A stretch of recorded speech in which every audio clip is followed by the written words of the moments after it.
Olá pessoal, hoje nós vamos falar sobre membrana plasmática ou plasmalema, uma estrutura obrigatória em todas as células. Ela praticamente é um envoltório que mede em torno de 7,5 nanômetro. Ela é responsável por limitar aí o meio interno e o externo da célula. Exerce também proteção mecânica, seleciona criteriosamente as substâncias que entram e saem das células. Isso caracteriza como sendo a permeabilidade seletiva. Então, ela tem essa capacidade de selecionar as substâncias que vão entrar ou sair dentro da célula. Então, ela, como funções, de uma maneira mais detalhada, então nós temos a delimitação do volume celular. Então, separa o que tem dentro daquilo que tem do lado de fora. Então, a gente chama de delimitação, delimita a célula. É responsável, então, pelas trocas de substâncias, então a permeabilidade seletiva. Ela também mantém um potencial elétrico, certo? Então, através justamente das suas bicamadas lipídicas, mantém aí um potencial elétrico. Induz a produção de anticorpos, a gente chama essa característica de antigenicidade, reconhecimento, adesão e o topo de inibição, ou local de inibição. Sítio de fixação para enzimas e estruturas de sustentação. Então, essas são as variadas funções exercidas pela membrana. Uma característica interessante da membrana é a sua capacidade de autosselamento. Por ser uma estrutura formada por duas camadas lipídicas, então, se houver uma ruptura, e uma das pontas fica livre em meio aquoso, automaticamente essas moléculas se reorganizam, e acabam ligando e eliminando essa ponta livre. Então, ela é semelhante a uma cicatrização. Então, se você furar com uma agulha a membrana, quando você tira a agulha, as moléculas se reorganizam e fecha esse orifício. Então, isso a gente chama de autosselamento. Isso é possível porque ela é uma estrutura formada basicamente por duas camadas fosfolipídicas. Todas as células apresentam a membrana plasmática, independente se é uma célula procariótica ou se é uma célula eucariótica, ela vai apresentar essa estrutura. Então, lógico que dependendo da célula tem as suas diferentes especializações, mas a membrana está presente em todas. Bom, aqui nós temos alguns modelos que tentaram explicar aí como é a estrutura ou a composição da membrana. Então, nós temos desde uma simples camada de lipídios, depois já duas camadas lipídicas, depois com proteínas. Então, Davison e Daniele, eles idealizaram que a membrana fosse formada por duas camadas fosfolipídicas e cercadas por proteínas, como se fosse um sanduíche. Mas, em 1972, dois pesquisadores, o Singer e o Nicholson, eles então conseguiram identificar que a estrutura da membrana ela é constituída por duas camadas fosfolipídicas com proteínas inseridas, ora atravessando de um lado para o outro, ora parcialmente do lado de fora ou parcialmente do lado de dentro.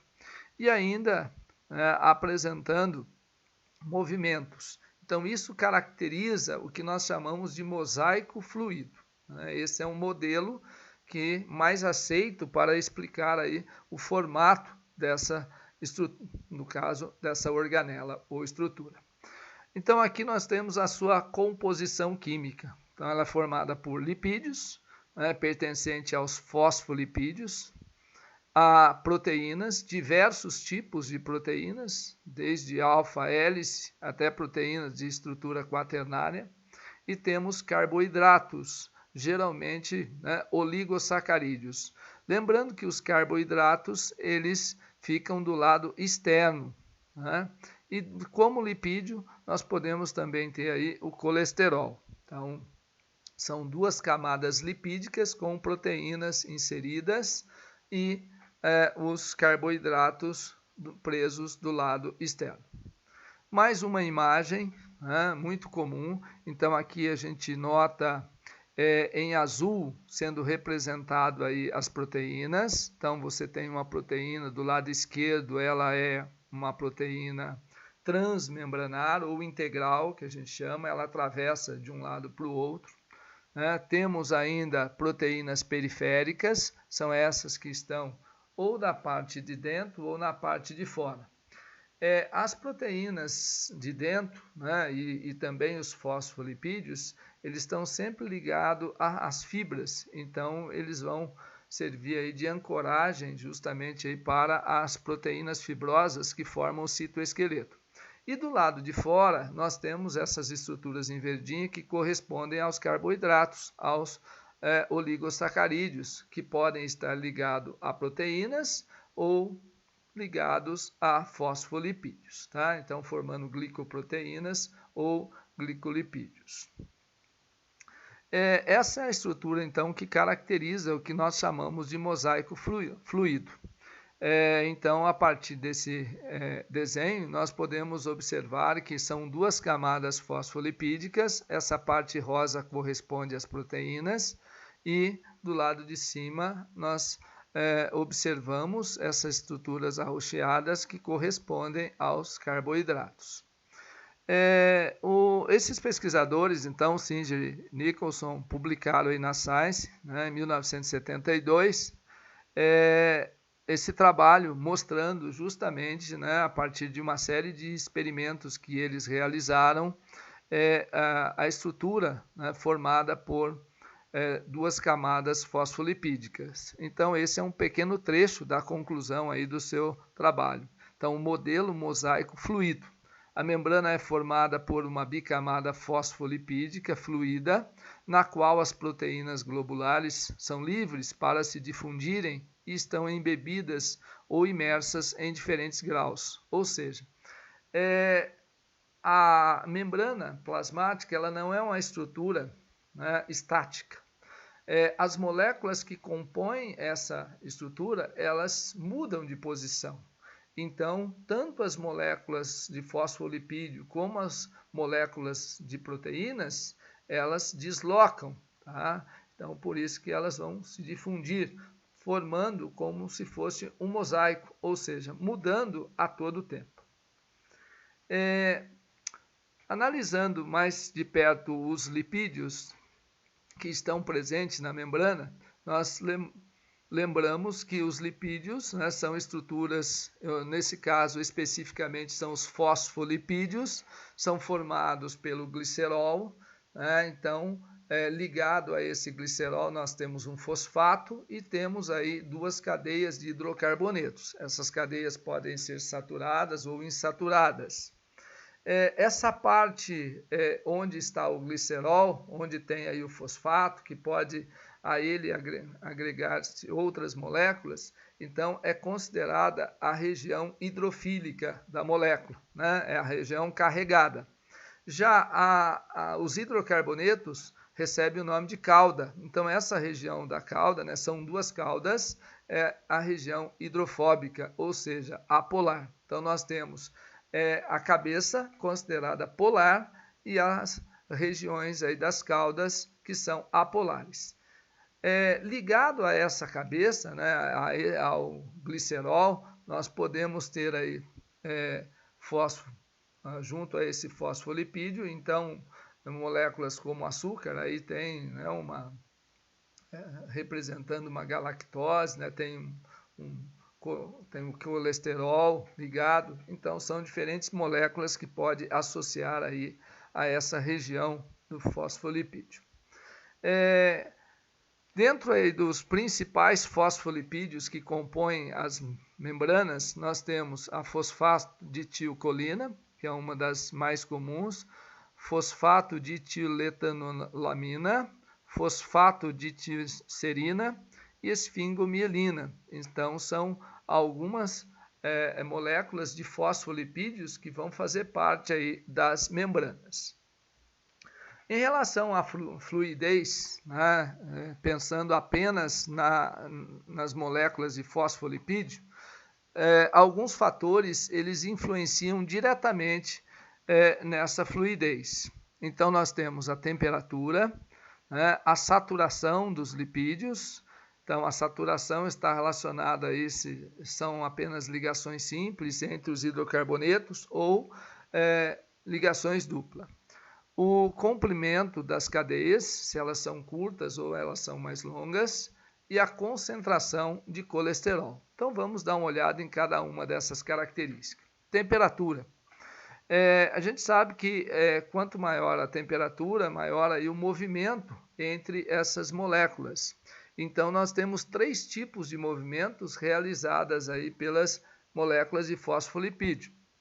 Então, nós temos a difusão transversal, que é a primeira imagem, né, também chamada de flip-flop, que as moléculas de fosfolipídio que estão numa camada, ela pode deslocar para a camada de baixo, ou vice-versa. Existe um movimento de rotação, então, nessa imagem azulzinha aí, a gente pode ver o sentido da seta, a molécula de lipídio, ela gira, né, na mesma posição. Então, a gente chama isso de rotação. E a difusão lateral, dentro da própria camada, né, ela desloca em todas as direções.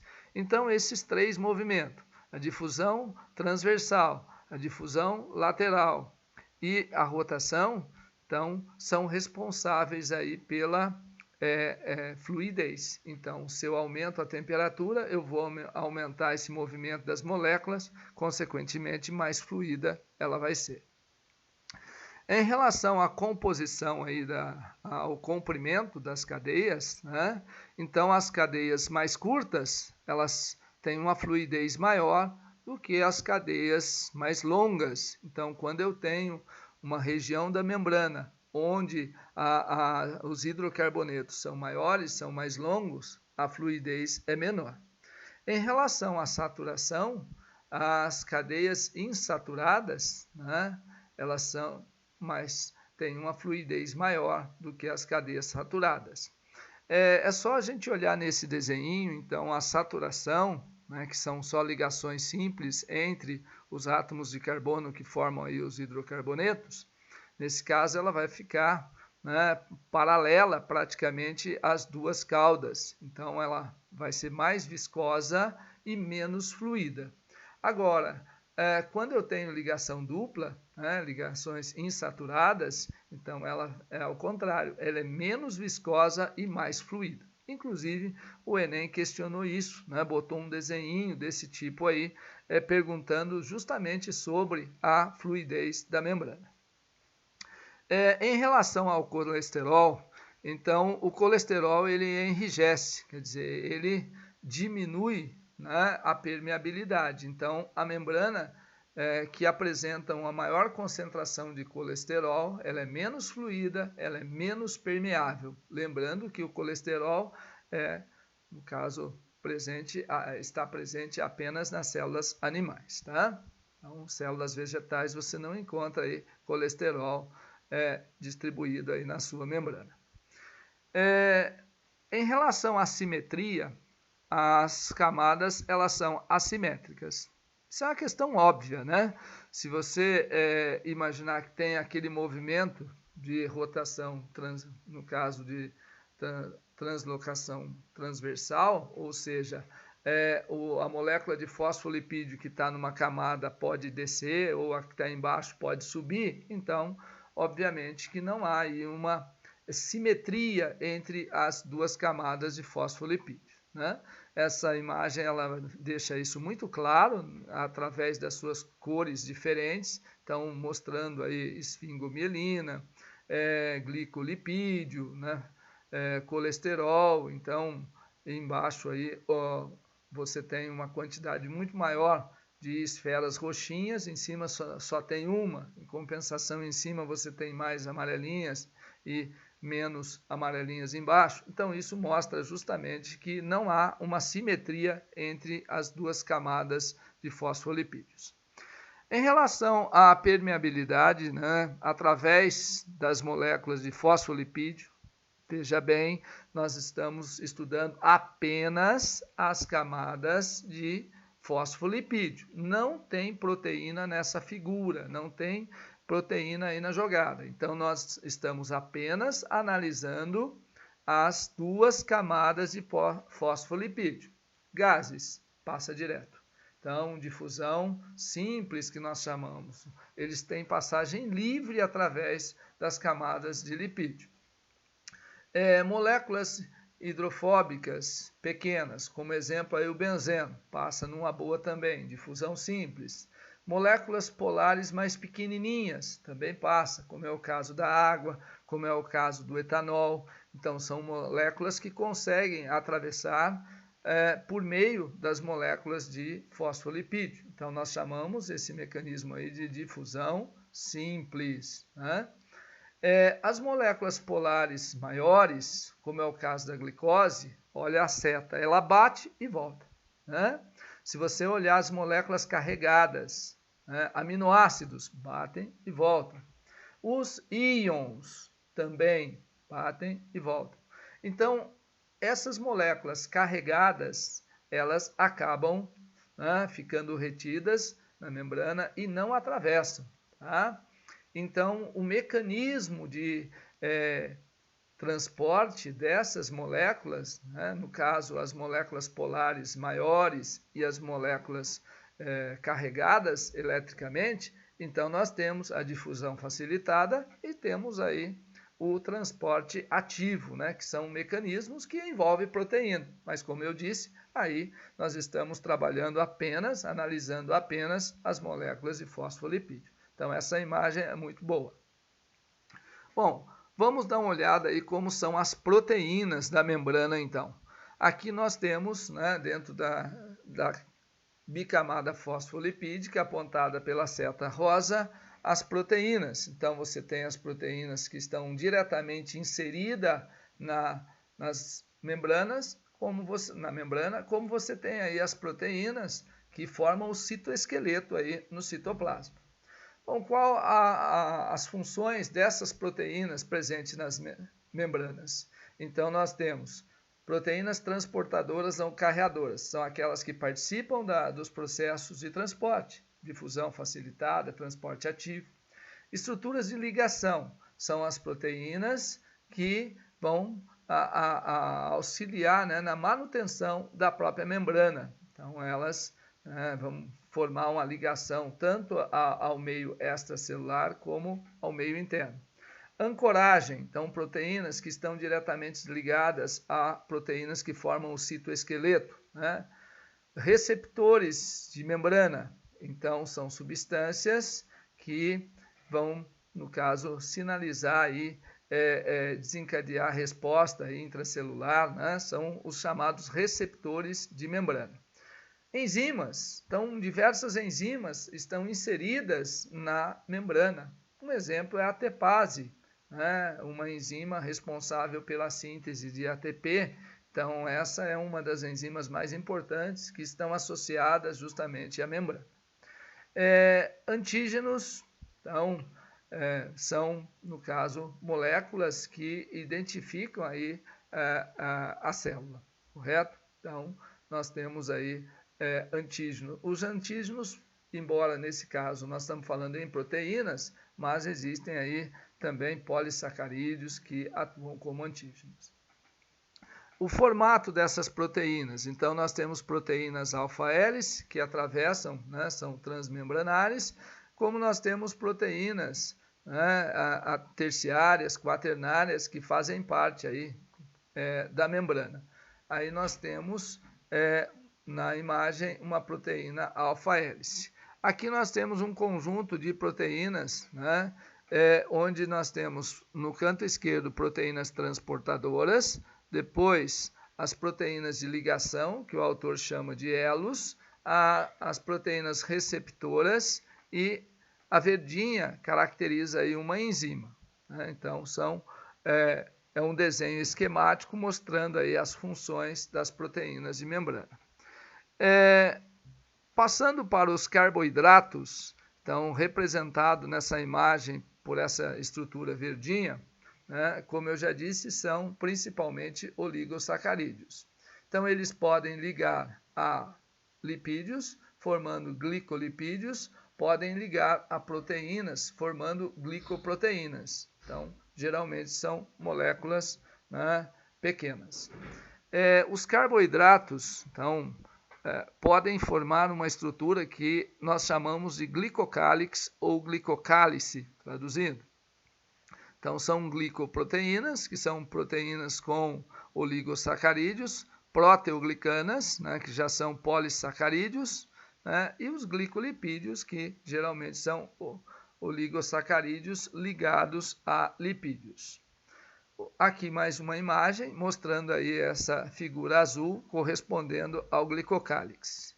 Aqui um outro, nesse caso é uma foto, né, extraída aí das microvilosidades de um intestino de um rato, mostrando aí esse muco que caracteriza o glicocálice. Quais as funções exercidas pelo glicocálice? Então ele serve de proteção. Né? Protege principalmente contra algumas enzimas. Né? Serve de lubrificação, lubrificante, então, da superfície aí celular. Também é um sítio de reconhecimento de célula a célula, né? Ele caracteriza determinados tipos de célula, determinadas regiões da célula, auxilia na adesão entre células e, inclusive, na retenção aí de micronutrientes. Então, proteção, lubrificação, reconhecimento e adesão. Guardem 4 palavrinhas aí relacionadas à função do glicocálix. Né? Repetindo, proteção, lubrificação, reconhecimento e adesão entre as células. Bom, dependendo aí do tipo de tecido, né, e do tipo de célula, nós vamos ter diferentes especializações de membrana. Então, quais são as principais especializações? Nós temos as microvilosidades. Então, são prolongamentos, né, que vão aumentar a área de absorção. Então, vocês sabem que, né, como a membrana é a estrutura por onde ocorre a entrada e a saída de substâncias, então, quanto maior a área de contato, maior vai ser a eficiência dessa célula. Né? Então, as microvilosidades são esses prolongamentos que vão aumentar aí essa área de absorção. Ela apresenta a proteína actina, né, e miosina, então são móveis, apresentam movimentos ativos. Tá? Então, essas duas proteínas, né, principalmente a actina, quando ela está presente, ela caracteriza mobilidade, movimento. Então, as microvelocidades são expansões que apresentam movimento. Aqui nós temos esse desenho, então, né, embaixo uma célula em detalhe ao lado, mostrando aí uma dessas microvelocidades. Tá? Então, essa estrutura interna corresponde justamente à actina sobre aí as moléculas de miosina. Então, uma deslizando sobre a outra dá um movimento aí de contração. Então, é uma estrutura que tem móvel, né? Justamente porque ela apresenta filamentos de actina. Uma outra especialização é chamada de estereocílio. Elas são menos comuns, né? Vão aparecer em alguns órgãos específicos, como no epidídimo, né, dos testículos. Nós temos também aí dentro na região do ouvido interno, então células pilosas que apresentam aí estereocílio.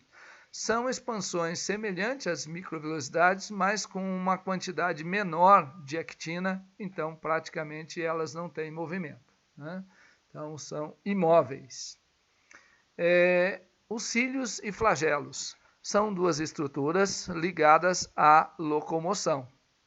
Então, Aqui no desenho nós temos duas células, que representam aí do lado esquerdo é o espermatozoide, que é o gameta masculino, apresentando um flagelo longo, e nós temos do lado direito uma imagem de um protozoário ciliado. Então, essas duas estruturas estão ligadas diretamente ao movimento. Os cílios, então, são essas projeções aí, como já afirmei, ligado a movimento, Então, também a propulsão do próprio muco. Então, nos organismos pluricelulares, tem regiões com células ciliadas que vão movimentar aí todas as substâncias, que estão ao redor aí das células. É formada a partir de microtúbulos, que contêm as proteínas tubulinas.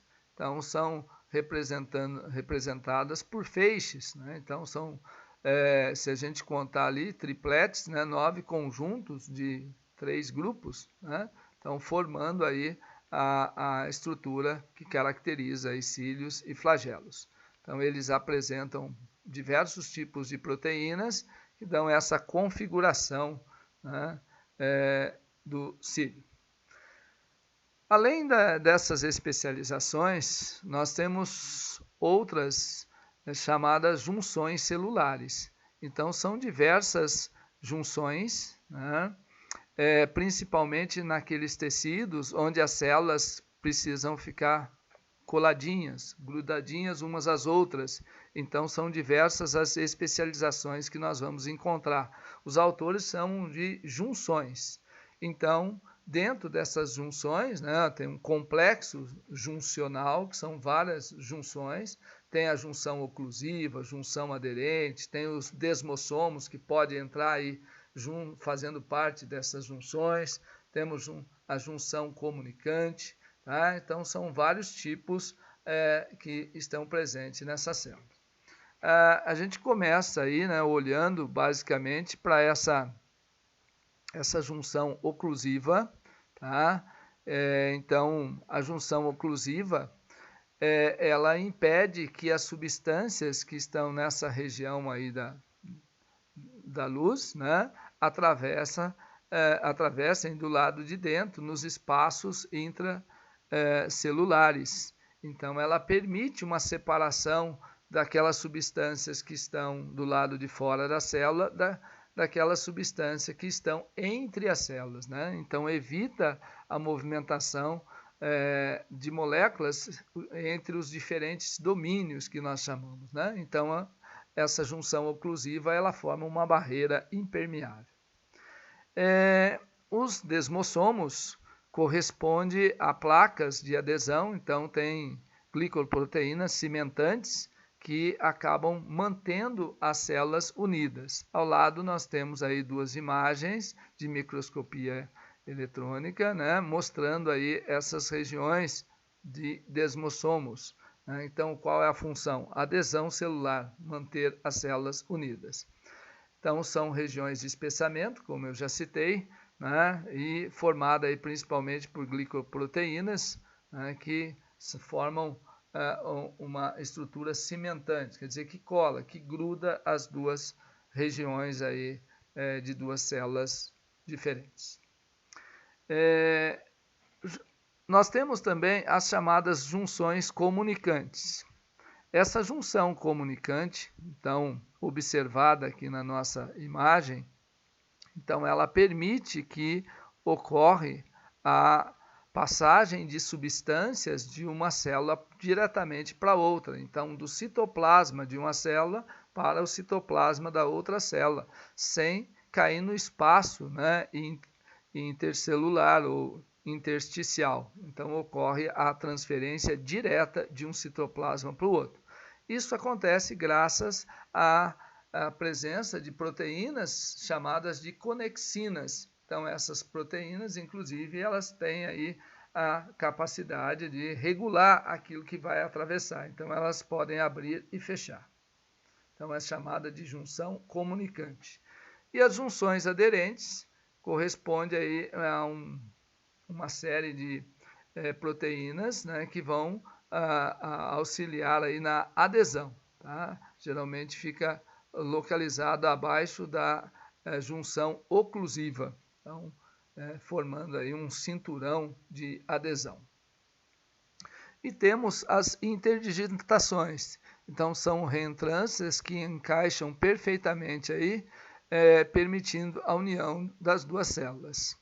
Então, veja que tanto as interdigitações quanto os desmossomos, né, e a junção aderente são estruturas, são especializações que vão manter as células unidas. Lógico que determinados tecidos, se a gente pensar num tecido sanguíneo, ele não tem essas estruturas, porque uma célula está longe da outra.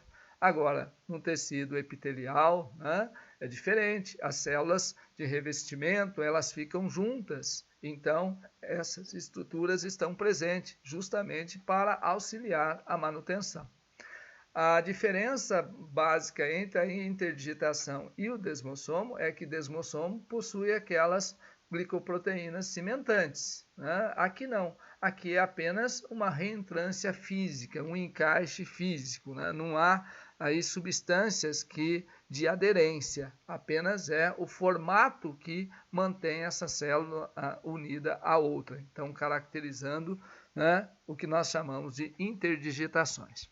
Bom, gente, então essa aula eu tentei passar para vocês a estrutura da membrana, como ela é formada e quais são as substâncias, né, e as funções exercidas pelas substâncias que compõem a estrutura. Numa próxima aula, nós vamos estudar, no caso, os mecanismos de transporte, tá? Então, obrigado e até a próxima.